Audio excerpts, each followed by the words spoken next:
right, so we will go ahead and get started here. So thank you all for coming to my talk today.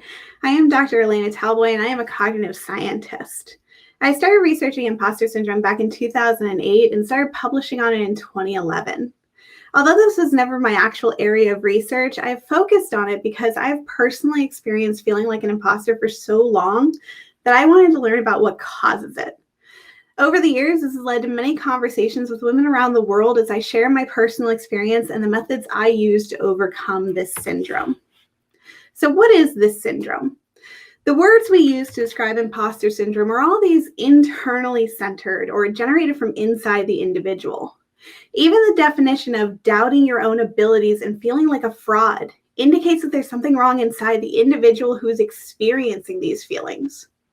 You've likely heard some great talks here at this conference about solutions you can use to fix this internally driven issue through means such as coaching, confidence training, learning how to lean in, even therapy.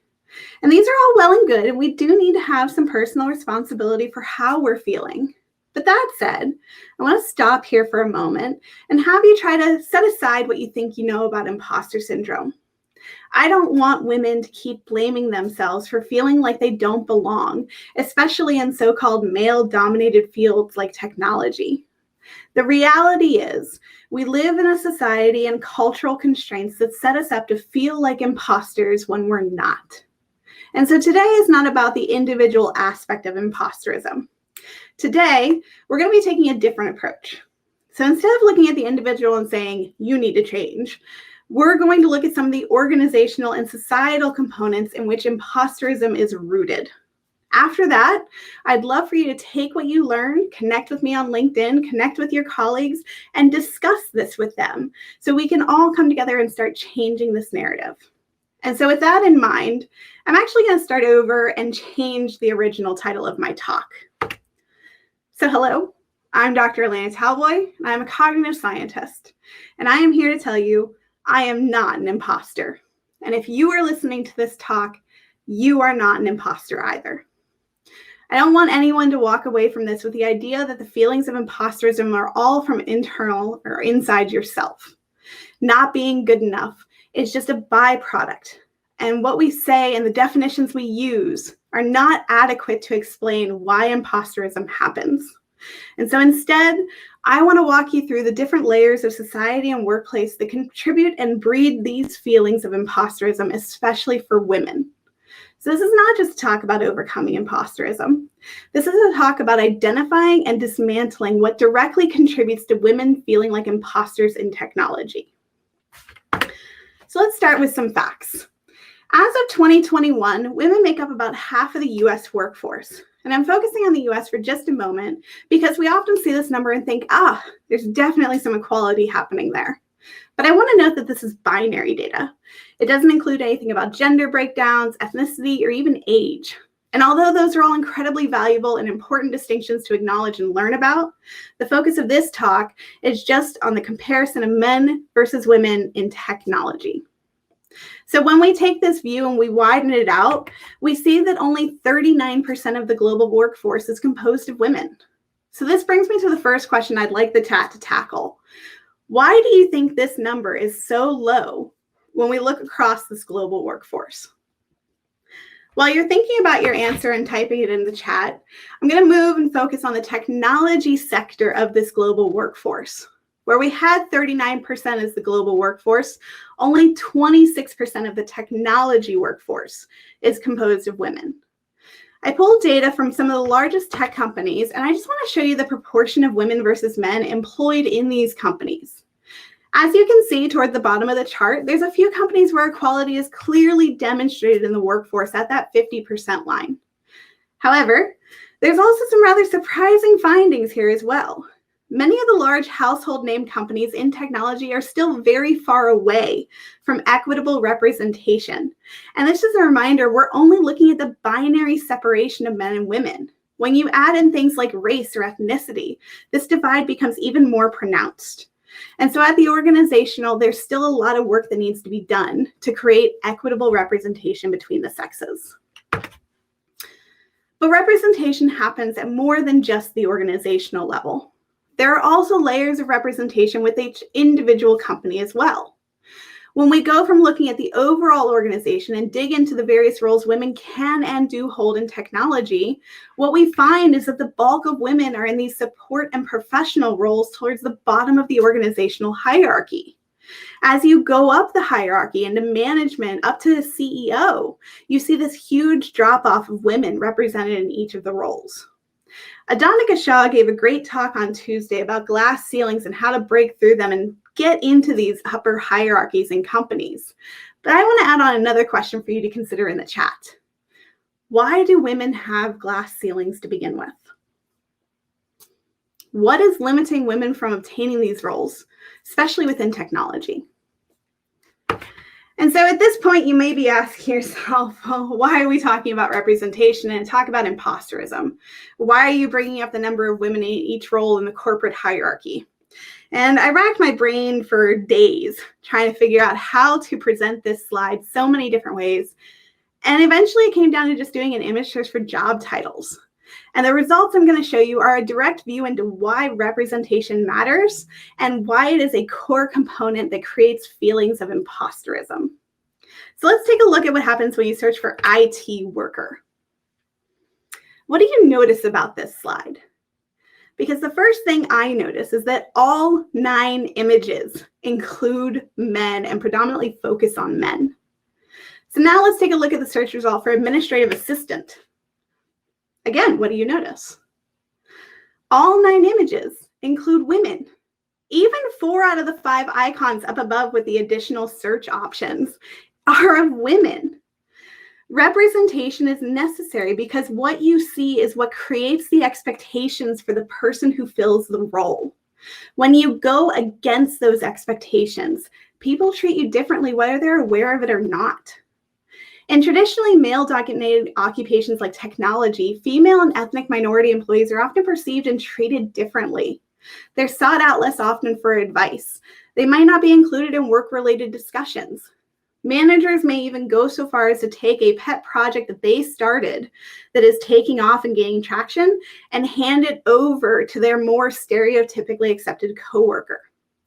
These sometimes benign and sometimes overt discriminatory behaviors can communicate to these employees that their ideas, their knowledge, and their insights are less valuable than that of their peers.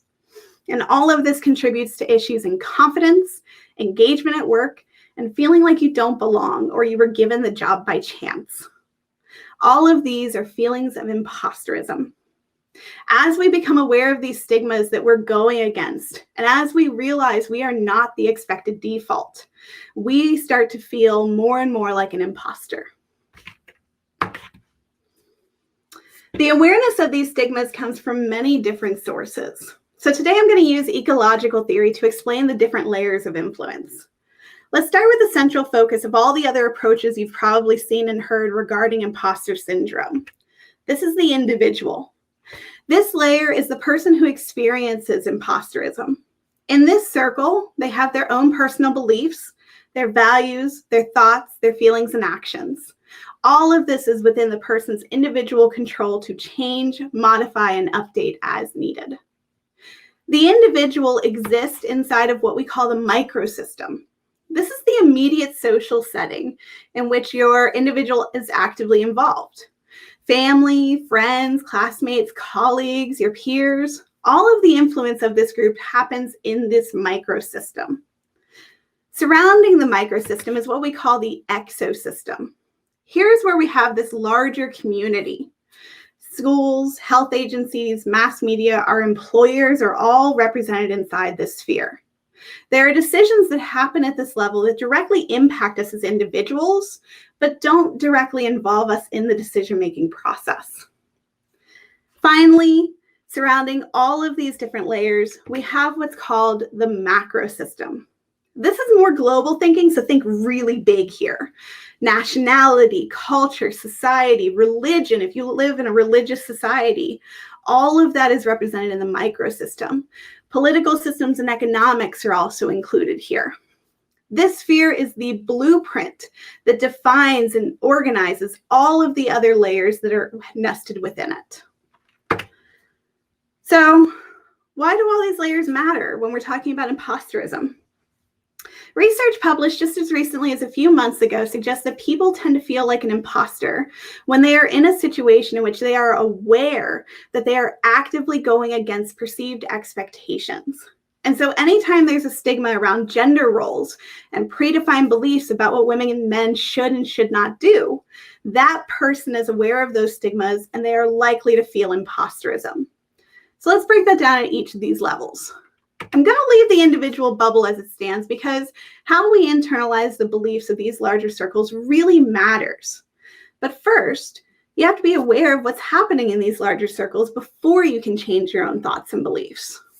The microsystem is our earliest and longest running engravement of what's expected, accepted, and okay for women versus men. Think about when you were young. Did you personally, or maybe had friends, who pointed out the toy soldiers were for boys and Barbies were for girls?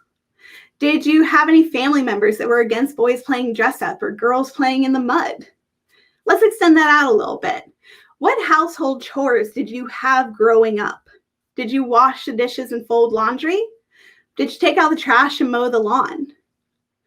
When you think about these as chores, do you inherently assign a gender role to it without really thinking about where that idea came from? When we look further at the exosystem, where decisions are made that affect the individual but don't necessarily involve the individual in that decision-making process, we start to see some really troubling extensions of this microsystem. So now, where expectations were reinforced locally, we get these systemic rules about what women can and cannot do. Everything from career guidance to school and work dress codes, healthcare systems, and their complete neglect of women's health issues. Medical research has historically used white middle-class men as the marker for what is considered to be good health.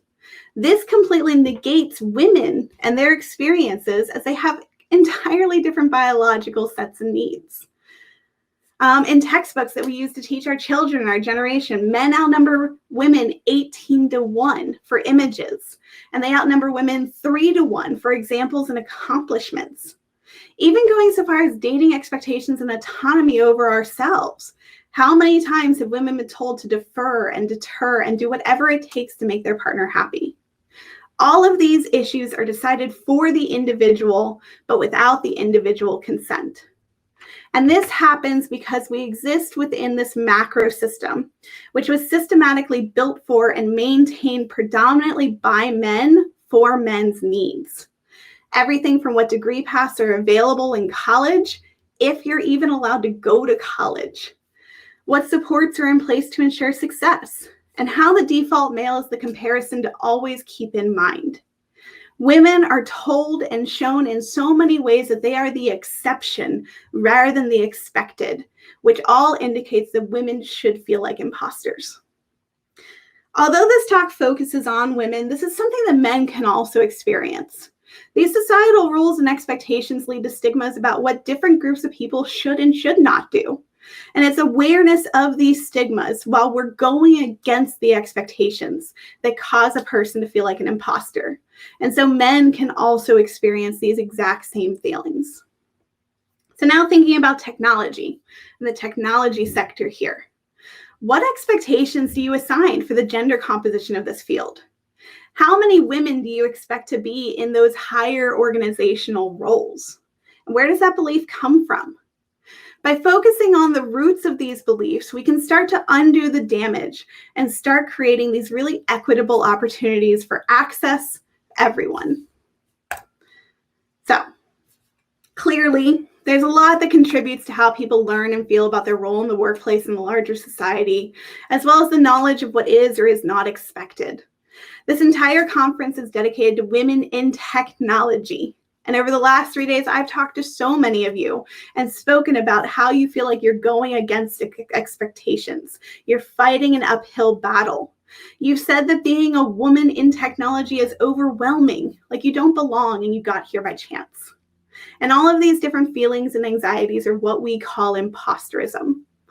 This is the result of years of living inside these different systems with the awareness of expectations created for women, but not necessarily by women. What I have described is a systemic institutional problem. With this larger view in mind, imposterism can feel like a monumental problem that we can never solve. How can we individually overcome feeling like an imposter when there's so many layers that are causing it? And at the same time, what can we do to help each other overcome these feelings as well? It may seem impossible, but I promise you it's not. It will take time and effort and energy, but it can be accomplished. And I'm going to go through a couple different things we can do to start. I'll start again with the individual. And this is something I want you to do. I want you to grab a sheet of paper, grab a big marker, and I want you to write on the piece of paper, I am not an imposter. Because you're not. You have personal value. You were hired into your role for a reason, and you can do your job, and you can do your job well. Women belong in technology just as much as they belong in every other industry we have. At the microsystem, when we're talking with friends and family, we need to bring in more female role models. We need to make space for women. We need to openly discuss how women contribute to society and advance it. And this is the part that might involve some active work. If someone brings up a male role model and you don't know of a female equivalent, you might need to do some research to find one. Luckily, there are literally billions of women in the world. Go seek out and find one of them, and then talk about what they're doing and what they've accomplished. What are some great qualities that you see in them? And then turn around and look at yourself. What are you doing? What have you accomplished that just a few years ago you never thought would have been possible? How far have you come in your career progression? Take what you've learned and consider mentoring women who come after you. Seek out the opportunities to speak to others about the challenges you've faced along your path. Be the representation that you needed when you were in your first role. At the exosystem, the place where decisions are made for us but not necessarily by us, this is a little bit harder, but again, not impossible.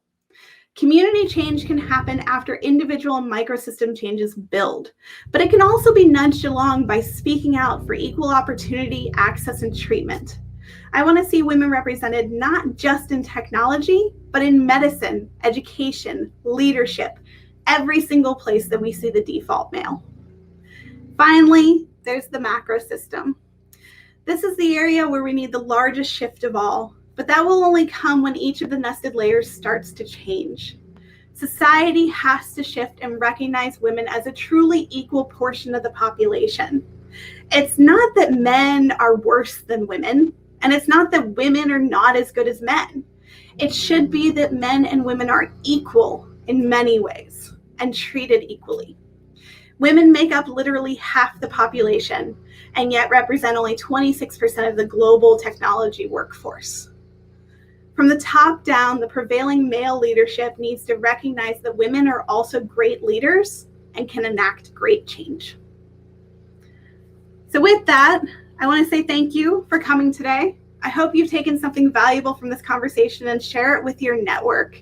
And please reach out and connect with me on LinkedIn and visit my website or join me on Twitter. I am very happy to continue this conversation. So I'll go ahead and take a look at the chat and see. We got some comments. Yay! This is awesome. Thank you all. My issue right now is I don't feel good about where I'm at professionally. It's very discouraging and hard for me to be thankful for all the great things I do have. Oh, I feel you on that one. I do. It is really hard to recognize and be appreciative. And what I do to help myself is I stop comparing myself to my peers, and instead I try to look back to where I was 5 years ago versus where I was 10 years ago. And I try to recognize the growth that I have made personally. And if that still causes me problems and I'm not happy in my role, that's when I start to sit down and think about what would make me happy. And writing it down on paper can be really helpful. So I hope that helps.